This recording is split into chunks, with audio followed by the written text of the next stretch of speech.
ದೋಸೆ, ಚಪಾತಿ, ಅನ್ನ ಇದರೊಟ್ಟಿಗೆಲ್ಲ ಒಂದೇ ರೀತಿಯಾದಂಥ ಪಲ್ಯ ಇಲ್ಲ ಚಟ್ನಿಯನ್ನು ತಿಂದು ಬೇಜಾರು ಬಂದೋಗಿದೆಯಾ? ಹಾಗಾದರೆ ನಾನು ಈ ದಿನ ಮಾಡ್ತಾಯಿದ್ದೇನೆ ಬದನೆಕಾಯಿಯ ಕರಿಯನ್ನು ಮಾಡ್ತಾಯಿದ್ದೀನಿ. ಸ್ವಲ್ಪ ಗಟ್ಟಿಯಾಗಿ ಮಾಡಿಕೊಂಡ್ರೆ ಇದು ಪಲ್ಯ ಅಂತ ಹೇಳ್ಬೋದು, ಸ್ವಲ್ಪ ನೀರಾಗಿ ಮಾಡಿಕೊಂಡ್ರೆ ಕರಿ ಅಂತ ಹೇಳ್ಬೋದು. ತುಂಬ ರುಚಿಯಾಗಿರುತ್ತೆ. ಬಿಸಿ ಬಿಸಿ ಅನ್ನದೊಟ್ಟಿಗೆ ಚಪಾತಿ ಒಟ್ಟಿಗೆಲ್ಲ ಒಂದೊಳ್ಳೆ ಕಾಂಬಿನೇಷನ್ನು. ಬನ್ನಿ ಸುಲಭವಾದ ರೆಸಿಪಿಯನ್ನು ಹೇಗೆ ಮಾಡೋದು ಅಂತ ನೋಡೋಣ.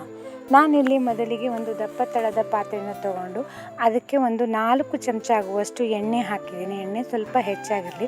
1 ಚಮಚ ಸಾಸಿವೆ, ಹಾಗೆ 1 ಚಮಚ ಉದ್ದಿನಬೇಳೆ, ಒಂದು 2 ಹಸಿಮೆಣಸನ್ನು ಈ ರೀತಿ ಉದ್ದುದ್ದವಾಗಿ ಹೆಚ್ಚಿ ಹಾಕಿದ್ದೇನೆ. ನಿಮ್ಮ ಖಾರಕ್ಕೆ ಅನುಗುಣವಾಗಿ ಹೆಚ್ಚು ಕಡಿಮೆ ಮಾಡಿಕೊಳ್ಳಿ.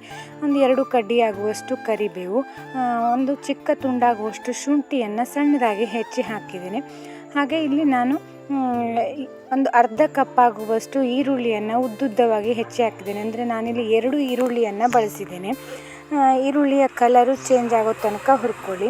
ನಂತರ ಇದಕ್ಕೆ ನಾನು ಒಂದು ಅರ್ಧ ಕಪ್ ಆಗುವಷ್ಟು ಟೊಮೆಟೊ, ಅಂದರೆ 2 ಟೊಮೆಟೊವನ್ನು ಸಣ್ಣದಾಗಿ ಹೆಚ್ಚಿ ಹಾಕಿದ್ದೇನೆ. ಇದನ್ನು ಕೂಡ ಇಲ್ಲಿ ಟೊಮೆಟೊ ಚೆನ್ನಾಗಿ ಬೇಯಬೇಕು. ಟೊಮೆಟೊ ಬೆಂದು ಆದಮೇಲೆ ಇದಕ್ಕೆ ಮಸಾಲ ಪುಡಿಗಳನ್ನು ಹಾಕೋಣ. ಒಂದು 1/4 ಚಮಚ ಆಗುವಷ್ಟು ಅರಿಶಿನ, ಒಂದು ಅರ್ಧ ಚಮಚ ಜೀರಿಗೆ, 1 ಚಮಚ ಗರಂ ಮಸಾಲ, ಹಾಗೆ 1 ಚಮಚ red chilli powder, amchur powder ಒಂದು ಅರ್ಧ ಚಮಚ ಹಾಕಿದ್ದೇನೆ. 1 ಚಮಚ ಆಗುವಷ್ಟು ಉಪ್ಪು ಬೇಕಿದ್ರೆ ಕೊನೆಯಲ್ಲೂ ಕೂಡ ಹಾಕ್ಕೊಳ್ಬೋದು. ಚೆನ್ನಾಗಿ ಒಂದು ಸರಿ ಮಿಕ್ಸ್ ಮಾಡ್ಕೊಳ್ಳಿ. ನಂತರ ಇದಕ್ಕೆ ನಾನಿಲ್ಲಿ 1 ಬದನೆಕಾಯಿಯನ್ನು ಈ ರೀತಿ ಉದ್ದುದ್ದವಾಗಿ ಹೆಚ್ಚಿ ಹಾಕಿದ್ದೇನೆ. ನಿಮಗೆ ಬೇಕಾದ ಹಾಗೆ ನೀವು ಇನ್ನೂ ಚಿಕ್ಕದಾಗಿಯೂ ಕೂಡ ಹೆಚ್ಚಿ ಹಾಕ್ಕೊಳ್ಬೋದು.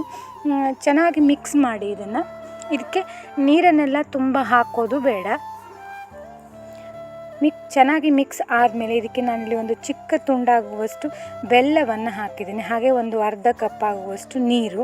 ಇಲ್ಲಿ ಉಪ್ಪು, ಹುಳಿ, ಖಾರ, ಬೆಲ್ಲ ಎಲ್ಲ ಇರೋದ್ರಿಂದ ನೀರು ಬಿಟ್ಕೊಳ್ಳುತ್ತೆ. ಇದು ನೋಡಿ, ಒಂದು 5 ನಿಮಿಷ ಇದನ್ನು ಮುಚ್ಚಿ ಬೇಯಿಸಿ. ಈ ರೀತಿಯಲ್ಲಿ ಸಾಫ್ಟ್ ಆಗಬೇಕು ಬದನೆಕಾಯಿ, ಟೊಮೆಟೊ, ಈರುಳ್ಳಿ ಎಲ್ಲ. ನಂತರ ಇದಕ್ಕೆ ಸಣ್ಣದಾಗಿ ಹೆಚ್ಚಿರುವಂಥ ಕೊತ್ತಂಬರಿ ಸೊಪ್ಪನ್ನು ಉದುರಿಸಿ ಪುನಃ ಮತ್ತೊಮ್ಮೆ ಸರಿಯಾಗಿ ಮಿಕ್ಸ್ ಮಾಡ್ಕೊಳ್ಳಿ.